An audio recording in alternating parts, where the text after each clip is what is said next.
بسم اللہ الرحمن الرحیم۔ السلام علیکم ناظرین، کھرے لوگ میں خوش آمدید۔ 5 اگست 2019 کشمیر کی تاریخ کا وہ سیاہ باب جب بھارت نے اپنے شیطانی منصوبوں کو عملی جامہ پہنایا۔ دوستو، آج ہم بات کریں گے اس دن کی کہ جس دن بھارت نے غیر قانونی طور پر قبضہ شدہ جموں و کشمیر کی خصوصی حیثیت ختم کر دی۔ اس اقدام کا مقصد کیا تھا، اس کے اثرات کیا ہیں اور پاکستان اور عالمی برادری نے کس طرح رد عمل دیا، یہ سب اور بہت کچھ آج ہم اس ویڈیو میں جانیں گے۔ تو آئیے اس ویڈیو کا آغاز کرتے ہیں اور کشمیریوں کی جد و جہد کو سمجھتے ہیں۔ ناظرین، دائیں بازو کی ہندو قوتیں جیسے RSS اور BJP کا دیرینہ خواب بھارتی غیر قانونی طور پر قبضہ شدہ جموں و کشمیر کو بھارتی یونین کے ساتھ مکمل طور پر ضم کرنا اور علاقے میں ہندو تہذیب کو بحال کرنا تھا۔ نریندر مودی کی قیادت میں BJP کی فاشسٹ حکومت کے 2014 میں نئی دہلی میں اقتدار سنبھالنے کے بعد کشمیر ان کی توجہ کا مرکز رہا۔ تاہم انہیں اپنے شیطانی منصوبوں کو عملی جامہ پہنانے کا سنہری موقع 2019 کے بھارتی عام انتخابات میں BJP کی زبردست فتح کے بعد ملا۔ انہوں نے اپنے ہندوتوا ایجنڈے کو نافذ کرنے کے لیے کوششیں تیز کر دیں اور پہلے قدم کے طور پر 5 اگست 2019 کو کشمیر کی خصوصی حیثیت ختم کرنے کا اعلان کیا۔ یوں یہ تاریخ بھارتی غیر قانونی طور پر قبضہ شدہ جموں و کشمیر کی تاریخ میں ایک اہم موڑ بن گئی۔ ناظرین، آپ سوچ رہے ہوں گے بھارت نے اتنا بولڈ سٹیپ کیسے لیا؟ یہ اقدام دراصل صدارتی احکامات کے ذریعے کیا گیا، جس نے بھارتی آئین کے آرٹیکل 370 اور آرٹیکل 35A کو منسوخ کر دیا۔ آرٹیکل 370 نے جموں و کشمیر کو خصوصی خود مختار حیثیت دی تھی اور بھارتی آئین کی تمام دفعات جو بھارتی ریاستوں پر لاگو ہوتی تھیں اس علاقے پر لاگو نہیں ہو سکتی تھیں۔ اس آرٹیکل کی وجہ سے جموں و کشمیر ایک ایسا علاقہ تھا جو بھارتی یونین کا حصہ ہونے کے باوجود اپنا علیحدہ آئین، جھنڈا اور سرکاری زبان رکھتا تھا۔ صرف اسی آرٹیکل کی وجہ سے دفاع، خارجہ امور، مالیات اور مواصلات کے علاوہ بھارتی پارلیمنٹ کو جموں و کشمیر کی حکومت کی منظوری کی ضرورت تھی۔ حالانکہ وقت گزرنے کے ساتھ ساتھ آرٹیکل 370 کے تحت جموں و کشمیر کو حاصل خصوصی مرات بڑی حد تک کم ہو گئی تھیں، لیکن آرٹیکل 35A نے غیر کشمیریوں کو اس علاقے میں جائیداد حاصل کرنے اور سرکاری اداروں میں نوکریاں حاصل کرنے سے روکا ہوا تھا۔ 2019 کے نام نہاد Jammu and Kashmir reorganisation act کے ذریعے بھارتی حکومت نے قبضہ شدہ علاقے کو 2 یونین ٹیریٹریز میں تقسیم کر دیا۔ ان ٹیریٹریز میں سے ایک جموں و کشمیر تھی جو مقننہ یعنی لیجسلیچر کے ساتھ تھی اور ایک لداخ تھی جو غیر مقننہ تھی۔ ناظرین، مودی حکومت یہ جانتی تھی کہ آرٹیکل 370 اور 35A کو منسوخ کرنے کے یک طرفہ اور غیر قانونی اقدامات کے خلاف کشمیری لوگ مزاحمت کریں گے، لہٰذا اس مزاحمت کو کچلنے کے لیے بھارت نے مقبوضہ علاقے میں فوج کے ذریعے خوف اور دہشت کا ماحول پیدا کیا۔ انہوں نے مقبوضہ علاقے کے اہم شہروں اور قصبوں پر کرفیو نافذ کر دیا۔ تمام internet, mobile phone, landline phone اور ٹیلی ویژن سروسز معطل کر دی گئیں۔ بھارتی فوجیوں کو علاقے کے ہر کونے میں تعینات کیا گیا، جبکہ فوج اور فضائیہ کو بھی ہائی الرٹ پر رکھا گیا۔ خوف اور بے چینی پہلے ہی سے قبضہ شدہ کشمیر میں پھیلی ہوئی تھی، کیونکہ بھارت نے غیر قانونی اقدام سے چند روز قبل 38,000 اضافی فوجی تعینات کیے تھے۔ اس نے ایک بڑی ہندو یاترا امرناتھ یاترا کو بھی منسوخ کر دیا تھا۔ اسکولوں اور کالجوں کو بند کرنے کا حکم دیا گیا تھا اور سیاحوں کو علاقہ چھوڑنے کو کہا گیا تھا۔ حکام نے میڈیا پر بھی سخت پابندیاں عائد کر دی تھی، حتیٰ کہ مقامی اخبارات اپنی آن لائن ایڈیشنز کو اپ ڈیٹ کرنے میں ناکام رہے۔ ان میں سے اکثر ایسے اخبارات تھے جو کرفیو اور دیگر پابندیوں کی وجہ سے مہینوں تک شائع نہ ہو سکے۔ علاقے کی کوئی رپورٹ بھارت اور دنیا کے کسی نیوز آؤٹ لیٹس تک نہیں پہنچ سکتی تھی۔ مقبوضہ کشمیر عملی طور پر باقی دنیا سے کٹ گیا تھا۔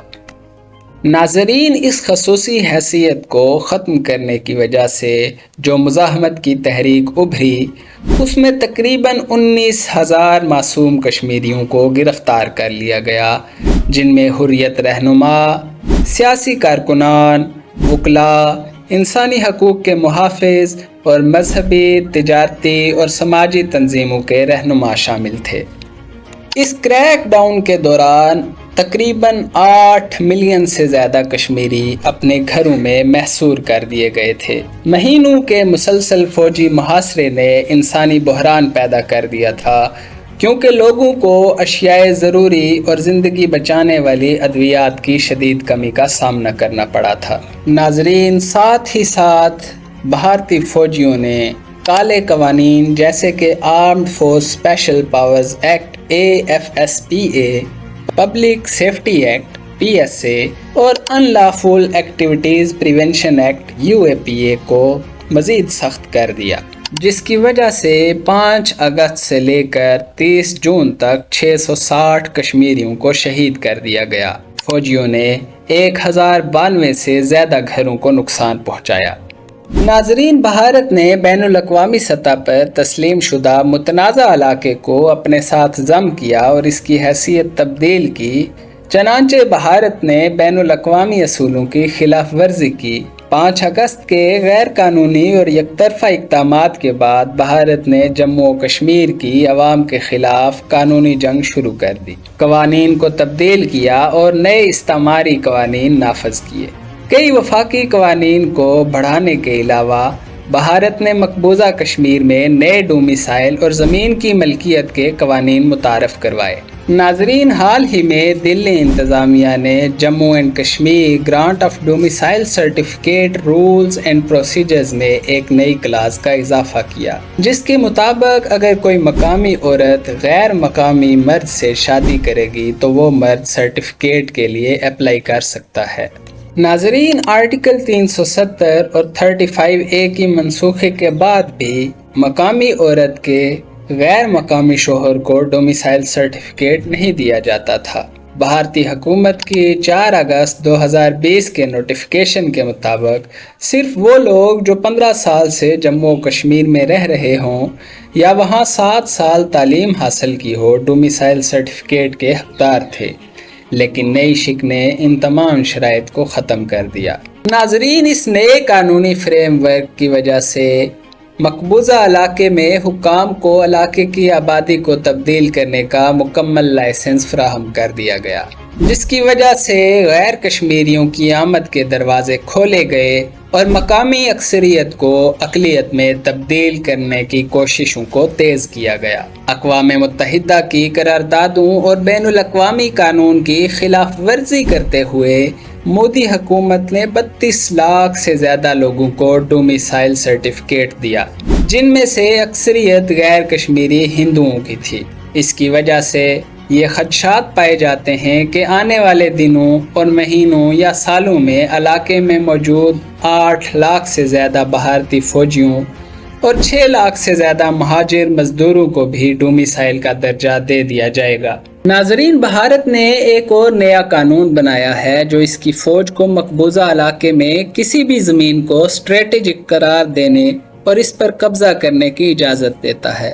نیز اپنی مسلم مخالف پالیسیوں کے حصے کے طور پر BJP کی قیادت میں بھارتی حکومت نے جموں و کشمیر کی منفرد شناخت کی نمائندگی کرنے والی علامتوں اور مظاہر کو ختم کرنے کے لیے کئی اقدامات کیے ہیں۔ محاصرے اور تلاشی کی کارروائیوں کے دوران مقبوضہ علاقے میں لوگوں کو ہندو مذہب کے نعرے لگانے پر مجبور کیا جاتا ہے، اور جو لوگ ایسا نہیں کرتے انہیں تشدد کا نشانہ بنایا جاتا ہے۔